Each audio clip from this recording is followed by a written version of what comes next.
طارق صاحب، پچھلے پروگرام میں آپ نے ہمیں مسیحی شاگردیت کی بنیادی باتیں بتائی تھیں، اور اس کے اندر جو شاگردیت کا پہلا تقاضا بلاوا ہے، اس کے بارے میں آپ اور مزید کیا بتانا چاہیں گے؟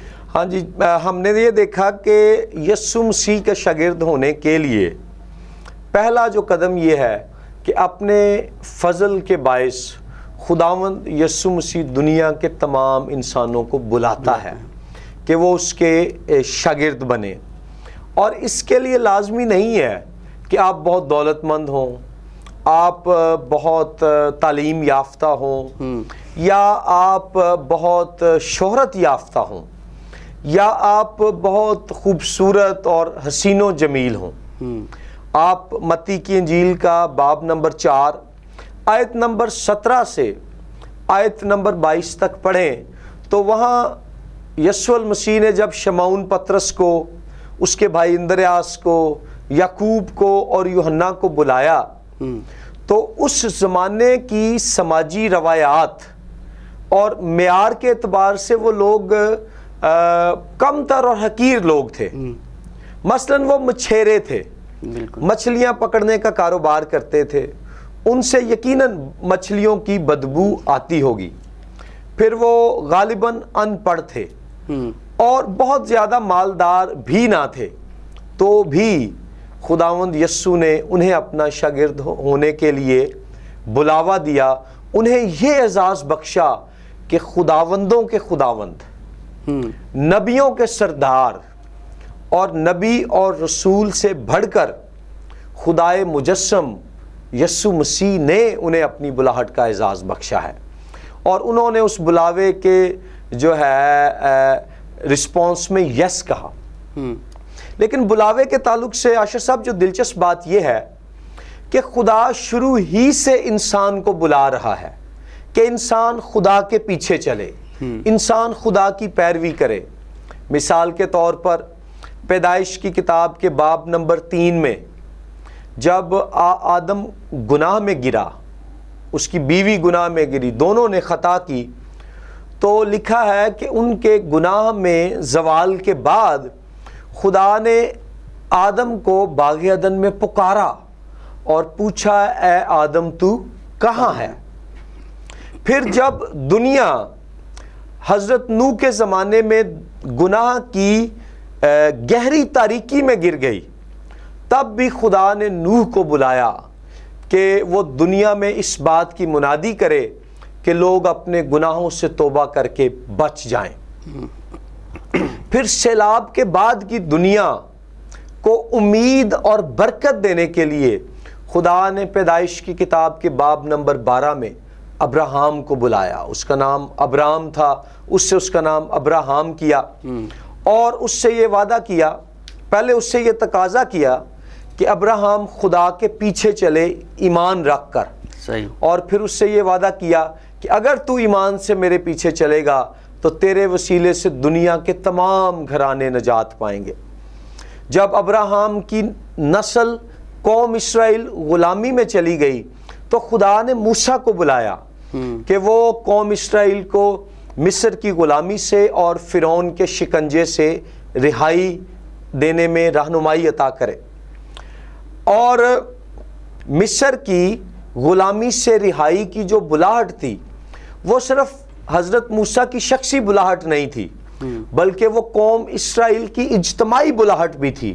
خدا نے پوری قوم اسرائیل کو بلایا کہ وہ یہوہ پر ایمان لا کر بیابان میں اس کے پیچھے چلیں، اس کے شاگرد بنیں، اس کی پیروی کریں، اس سے سیکھیں. اس کے بعد ہم دیکھتے ہیں کہ اسرائیل کی جو بقیہ تاریخ تھی، خدا انفرادی اور اجتماعی طور پر انسانوں کو بلاتا رہا، اپنے نبیوں کے وسیلے سے انہیں بلاتا رہا، اپنی شریعت کی تعلیمات کے وسیلے سے انہیں بلاتا رہا. لیکن مجموعی طور پر قوم اسرائیل دنیا کی دیگر قوموں کے لیے جو انہیں بلاوا دیا گیا تھا کہ وہ دنیا کی دیگر قوموں کے لیے نور بنے، روشنی بنے، وہ اس کو پورا کرنے میں ناکام ہوئے. اور بالآخر خدا نے خود کو اپنے بیٹے اور مجسم کلام، مجسم کلمے یسوع مسیح میں ظاہر کیا جس نے پکار کر کہا ابن آدم کھوئے ہوں کو ڈھونڈنے اور نجات دینے آیا ہے۔ سو خدا آج بھی تلاش کر رہا ہے ناظرین، خدا آج بھی پکار رہا ہے، خدا آج بھی بلا رہا ہے کہ آپ کا رنگ، آپ کی نسل، آپ کی تعلیم، آپ کا سماجی رتبہ، آپ کی مذہبی پہچان کوئی بھی کیوں نہ ہو، خدا بلا رہا ہے کہ یسوع المسیح پر ایمان لاؤ، اپنے گناہوں سے توبہ کرو، مسیح کے پیچھے ہو لو اور اس کے شاگرد بن جاؤ۔ فیصلہ آپ کے ہاتھ میں ہے۔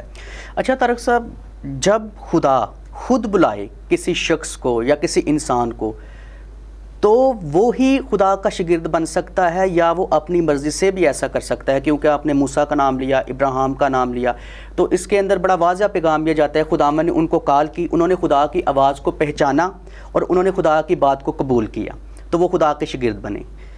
ہاں، لازمی نہیں ہے کہ خدا ہر ایک سے موسیٰ کی طرح آگ کی جھاڑی کے ذریعے سے کلام کرے، یا ابراہیم کو آواز سنائی دی تو پھر اس نے پہچانا کہ خدا مجھے بلا رہا ہے۔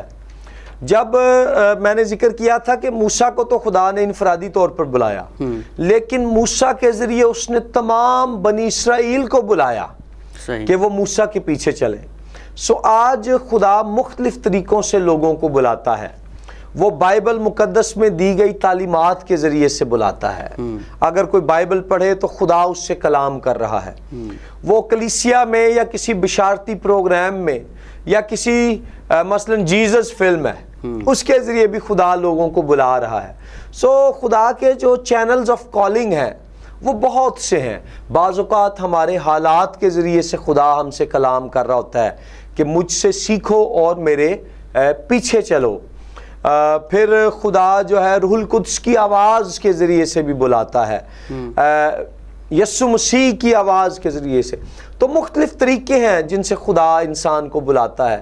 پطرس اور اندریاس اور یعقوب اور یوحنا کو تو یسوع نے جسمانی طور پر ان کے پاس جا کر بلایا، لیکن عین ممکن ہے آج یسوع کسی کو خواب میں ظاہر ہو کر اپنا شاگرد ہونے کے لیے بلائے۔ سو خدا براہ راست بھی بلا سکتا ہے، اور جو ہے خدا دیگر خادموں کو، مبشروں کو، بائبل مقدس کو یا زندگی کے تجربات اور حالات کو استعمال کر کے بھی انسانوں کو بلا سکتا ہے۔ اچھا طارق صاحب، جب کوئی آدمی، اگر کوئی ایسا آدمی ہے جس کو خدا بلا رہا ہے اور وہ خداوند کی آواز کو نظر انداز کر دیتا ہے، تو اس سے اس کی زندگی پر کیا اثرات ہو سکتے ہیں؟ واضح اثر تو یہ ہے کہ وہ خدا کے نافرمان ٹھہریں گے اور جو ہے خدا کی عدالت اور سزا کے وہ جو ہے مرتکب ہوں گے۔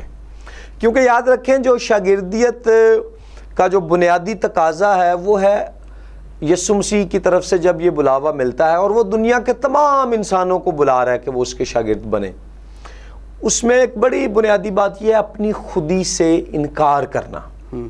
اگر آپ ناظرین بائبل مقدس میں سے ایک حوالہ نوٹ کر لیں، لوکا کی انجیل 4 باب اور آیت نمبر 25 سے آیت نمبر 35 تک شاگردیت کی بلاہٹ اور شاگردیت کی قیمت کے بارے میں تعلیم دی گئی ہے۔ لوکا کی انجیل باب نمبر 14 آیت نمبر 25 تا آیت نمبر 35۔ اور ایک اور حوالہ شاگردیت کی قیمت کے تعلق سے ہے، لوکا کی انجیل باب نمبر 18 آیت نمبر 18 تا 22۔ لوکا 18 تا 22۔ جب آپ یہ دونوں حوالہ جات پڑھتے ہیں تو وہاں آپ کو ذکر ملے گا کہ یسوع مسیح جب کسی کو بلاتا ہے تو 3 باتوں سے وہ انہیں انکار کرنے کے لیے بلاتا ہے۔ ان میں نمبر 1 ہے اپنی ذات کا انکار، to deny yourself۔ نمبر 2 ہے اپنے خاندان کا انکار، to deny your family۔ اور نمبر 3 ہے اپنی دولت کا انکار، to deny your wealth۔ اب اس سے کیا مراد ہے کہ خودی کا انکار کریں اور اس کے بعد پھر یہ 3 باتیں، اپنی ذات کا انکار، اپنے خاندان کا انکار اور اپنی دولت کا انکار۔ خودی کے انکار سے مراد ہے یسوع مسیح کی وفاداری کو پہلی ترجیح دینا اور اس کی مکمل فرما برداری کرنا۔ ٹھیک۔ خودی کے انکار سے مراد ہے یسوع مسیح سے وفاداری کو پہلی ترجیح دینا اور اس کی مکمل فرما برداری کرنا۔ اور یاد رکھیں، جب میں نے کہا کہ اپنی ذات سے انکار کرنا ہے، اپنے خاندان کا انکار کرنا ہے، اپنی دولت کا انکار کرنا ہے، تو اس سے مراد یہ ناظرین نہیں ہے کہ آپ اپنی ذات، اپنے خاندان اور اپنی دولت کو یکسر رد کر دیں، بلکہ ان سب سے بڑھ کر یسوع مسیح کو اول درجہ دیں۔ میری ذات اپنی جگہ اہم ہے، میرا خاندان میرے لیے قیمتی ہے، میری دولت خدا کی طرف سے میرے پاس برکت ہے، لیکن یسوع مسیح میری ذات، میرے خاندان اور میری دولت سے بڑھ کر ہے، اس کا درجہ اول ہے۔ میں اپنی صلیب اٹھا کر اس کے پیچھے چلوں گا اور اس کی خاطر دکھ اٹھاؤں گا۔ صلیب اٹھانے سے مراد ہے مسیح کی مانند اس کے لیے دکھ اٹھانا۔ صلیب دکھوں کی علامت ہے۔ مسیحی شاگردیت میں شاگردیت کی قیمت ادا کرنا، اپنی ذات، اپنے خاندان اور اپنی دولت کی بجائے یسوع کو پہلی ترجیح دے کر اور اس کی خاطر دکھ اٹھا کر۔ اچھا طارق صاحب، صرف شاگردیت کے اندر ان تینوں پوائنٹس کے اندر ہی قیمت ادا کرنا ضروری ہے یا اس کے لیے اپنی جان کی قیمت ادا کرنا بھی ضروری ہے؟ بعض لوگوں کو خدا اپنی جان کی قربانی دینے کے لیے بھی بلاتا ہے۔ اگر آپ مسیحیت کی تاریخ پڑھیں تو بہت سے ایسے پیروکار ہو گزرے ہیں، یسوع مسیح کے ایسے شاگرد ہو گزرے ہیں جنہوں نے اپنی جان کی قربانی یسوع مسیح کی پیروی میں دے دی۔ اس تعلق سے ناظرین میں آپ سے ایک واقعہ شیئر کرنا چاہتا ہوں۔ مسیحیت کی تاریخ میں ایک شخص تھا جس کا نام تھا پولیکارپ۔ پولیکارپ ایشیائی کوچک جو موجودہ ترکی ہے، وہاں کے ایک شہر سمرنا کا بشپ تھا۔ سمرنا آج ترکی کا جو شہر ہے ازمیر، اس کا پرانا نام ہے۔ 160 عیسوی میں رومی دیوتاؤں کی پوجا کے انکار کی وجہ سے پولیکارپ کو گرفتار کر لیا گیا اور اس سے یہ ڈیمانڈ کی گئی کہ وہ رومی دیوتاؤں کی پوجا کرے، یسوع مسیح کے خداوند اور نجات دہندہ ہونے کا انکار کرے، اور اگر وہ انکار کر دے گا تو اس کی جان بچ جائے گی۔ اب یہ جو پولیکارپ تھا یہ 86 برس کا تھا جب اس کو گرفتار کیا گیا، اور یہ خداوند یسوع مسیح کے شاگرد یوحنا رسول کا، جس کے بارے میں لکھا ہے کہ وہ شاگرد جسے یسوع عزیز رکھتا تھا، یہ اس کا شاگرد رہ چکا تھا، اور بطور بشپ پولیکارپ کو بڑی عزت کی نگاہ سے دیکھا جاتا تھا۔ جب سمرنا شہر کے حاکم نے پولیکارپ کو حکم دیا مسیح کے نام پر ملامت کر، یعنی اس کا انکار کر، تو پولیکارپ نے جواب دیا، 86 سال میں نے یسوع مسیح کی خدمت کی ہے اور اس نے میرے ساتھ کبھی کوئی برائی نہیں کی، میں کیسے اپنے بادشاہ اور منجی کی توہین کر سکتا ہوں؟ پولیکارپ کے انکار کرنے پر حاکم کے حکم پر سپاہیوں نے اس کے ہاتھ باندھ کر اسے آگ لگا دی۔ جب آگ بھی اسے بھسم نہ کر سکی تو اسے چھرا گونپ کر شہید کر دیا گیا۔ پولیکارپ نے یسوع کا شاگرد ہونے کی قیمت اپنے خون سے ادا کی. جس طرح سے یسوع نے پولیکارپ کو بچانے کے لیے اپنی جان دے دی تھی, پولیکارپ نے یسوع کا شاگرد ہوتے ہوئے وفاداری دکھائی اور اس کی گواہی کی خاطر اپنی جان دے دی. کیا اگر آج خداوند یسوع مسیح کی پیروی اور گواہی کی خاطر ہمیں اپنی جان دینی پڑے, شہادت کا جو ہے درجہ حاصل کرنے کا تقاضا ہمارے سامنے ہو, تو کیا ہم پولیکارپ کی مانند قائم رہیں گے؟ صرف اس زندگی میں یسوع کے پیچھے چلنا اور اپنی ذات, خاندان اور دولت کا انکار ہی کافی نہیں ہے.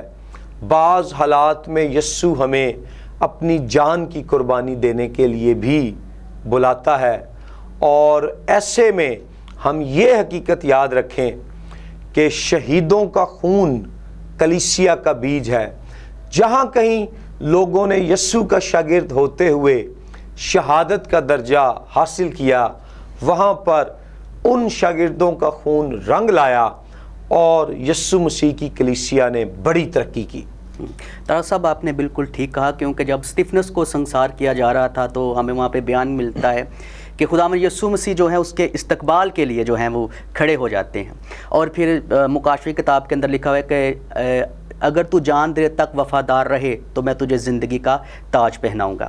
اچھا طارق صاحب, خداوند یسوع مسیح کا شاگرد ہونے کے لیے پاک روح سے بھرنا بھی ضروری ہے؟ جی ہاں, کیونکہ پاک روح سے معمور ہونا شاگردیت کا تقاضا نہیں ہے, یہ یسوع مسیح کا شاگرد ہونے کا نتیجہ ہے. صحیح. جب جب لوگ اپنے گناہوں سے توبہ کرتے ہیں, خداوند یسوع مسیح پر ایمان لے آتے ہیں کہ وہی نجات دہندہ اور حقیقی مالک ہے, تو پھر خدا کا وہ پاک روح جو انہیں نئے سرے سے پیدا کرتا ہے وہ ان میں بستا بھی ہے, اور یوں حقیقی شاگرد وہ ہے جو روح القدس کی رہنمائی اور قوت میں زندگی گزارے, جس کی زندگی میں پاک روح کی نعمتیں بھی نظر آئیں اور پاک روح کا پھل بھی نظر آئے. اور پاک روح کا پھل کیا ہے ناظرین, آپ نوٹ کر لیں, یہ غلطیوں کی کلیسیا کے نام, پولس رسول کا خط, اس کا 5واں باب اور آیت نمبر 22 اور 23 ہیں, جہاں مسیح کے شاگرد میں روح کا جو پھل ہے اس کی خوبیاں بیان کی گئی ہیں, اور وہ یہ ہے, مگر روح کا پھل محبت, خوشی, اطمینان, تحمل, مہربانی, نیکی, ایمانداری, حلم, پرہیزگاری ہے, ایسے کاموں کی کوئی شریعت مخالف نہیں. طارق صاحب, آپ نے قدیم زمانہ کے اندر سے بیان کیا کہ جو پولیکارپ بشپ تھا اس نے اپنے ایمان کی خاطر خداوند یسوع مسیح کا شاگرد ہوتے ہوئے اپنی جان کو قربان کر دیا, تو کیا پاک و ہند کے اندر بھی ایسی مثالیں ہمیں ملتی ہیں جنہوں نے اپنی جان کا نذرانہ خداوند یسوع مسیح کے لیے دے دیا ہو؟ برے صغیر پاک و ہند میں بہت سی مثالیں ہیں کہ لوگوں نے اپنی جان خداوند یسوع مسیح کے لیے وقف کی. ان میں ایک بڑی جو ہے تحریک آمیز جو مثال ہمیں ملتی ہے وہ ہنری مارٹن کی مثال ہے, اور خاص طور پر نوجوانوں سے میں یہاں مخاطب ہونا چاہوں گا. عاشر صاحب, نوجوانوں کے لیے ہنری مارٹن کی جو مثال ہے یہ بڑی تحریک اور قوت کا وسیلہ بن سکتی ہے. صحیح. ہنری مارٹن ایک نوجوان مشنری تھا جو 1807 میں برے صغیر پاک و ہند میں انجیل کی منادی کرنے کے لیے آیا. صحیح. وہ دنیا کی بہترین اور مشہور ترین یونیورسٹیوں میں سے ایک کیمبرج یونیورسٹی کا گریجویٹ تھا, اور ریاضی کے شعبے میں ایک کامیاب کیریئر کو ترک کر کے وہ انجیل کا خادم بنا. اچھا. اگر وہ چاہتا تو وہ کیمبرج یونیورسٹی ہی میں میتھمیٹکس کا پروفیسر لگ سکتا تھا, لیکن اس نے اس آفر کو, اس پیشکش کو ٹھکرایا اور انجیل کا خادم بننے کے لیے اپنے آپ کو پیش کیا. وہ 5 سال ہندوستان رہا اور اس نے اس عرصے میں مقامی لوگوں کی مدد سے نئے عہد نامے کا اردو زبان میں ترجمہ کیا. صحیح. آج کا جو ہمارے پاس بائبل مقدس کا نئے عہد نامے کا اردو ترجمہ ہے, یہ ہنری مارٹن کے کیے ہوئے اردو ترجمے پر مبنی ہے. ہنری مارٹن ایک نوجوان مشنری تھا جو 1807 میں برے صغیر پاک و ہند میں انجیل کی منادی کرنے کے لیے آیا. وہ کیمبرج یونیورسٹی کا گریجویٹ تھا, جو دنیا کی مشہور ترین اور بہترین یونیورسٹیوں میں سے ایک ہے.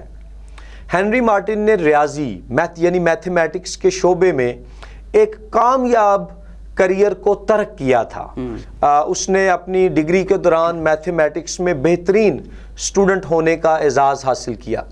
اگر وہ چاہتا تو وہ کیمبرج یونیورسٹی ہی میں ریاضی کے شعبے میں پروفیسر لگ سکتا تھا, لیکن اس نے اس آفر کو ترک کر کے انجیل کا خادم بننے کا فیصلہ کیا. وہ 7 سال ہندوستان اور ایران میں رہا.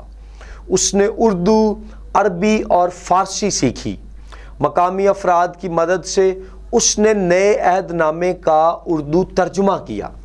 نئے عہد نامے کے موجودہ اردو ترجمے کی بنیاد ہنری مارٹن کا کیا ہوا اردو ترجمہ ہے. صحیح. آج پاکستان, ہندوستان اور دنیا بھر میں اردو زبانیں بولنے والی کلیسیاؤں میں ہنری مارٹن کا کیا گیا ترجمہ ایمانداروں کو خدا کے علم سے فیض یاب کرتا ہے.